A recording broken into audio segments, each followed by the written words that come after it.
BFM Business, BFM Crypto, la chronique. Bon, Antoine, la consolidation se poursuit sur les cryptos, même sur l'Ether et le Bitcoin, ça ressemble carrément à une purge. Oui, une dégringolade, pas mal de prises de bénéfices. Le Bitcoin retombe sur le support des 40 000 $. On revient de plus de 44 au plus haut il y a quelques jours. On perd 7% sur 5 journées. L'Ether, pareil, recule sur les 2100, moins 4 en 5 séances.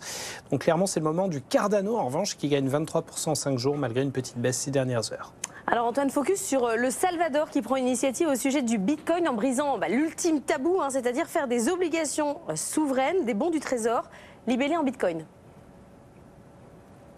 Oui, là on sent venir la crise d'apoplexie chez Jean-Marc Daniel, mais effectivement le Conseil de surveillance des actifs numériques salvadorien a donné le feu vert au Trésor qui va pouvoir émettre des obligations d'État libellées en Bitcoin. Les Volcano Bonds, comme les appelle le président du pays, Nayib Bukele, qui les voulait depuis 2 ans, il les a, c'est une victoire capitale pour cet artisan et pionnier du Bitcoin érigé en monnaie d'État.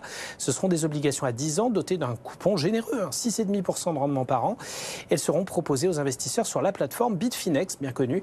Le Salvador souhaite lever au moins 1 milliard de dollars via cette opération, un peu plus de 4% du PIB du pays. Le tout servira à financer des projets liés au Bitcoin et à l'écosystème crypto, en particulier une véritable ville Bitcoin où toute l'infrastructure financière sera basée sur la blockchain et la crypto-monnaie. Reste à tester l'appétit des investisseurs. Le Salvador se félicitait, et a raison, il y a quelques jours, de ses premiers petits bénéfices réalisés avec ses achats de Bitcoin depuis 2 ans.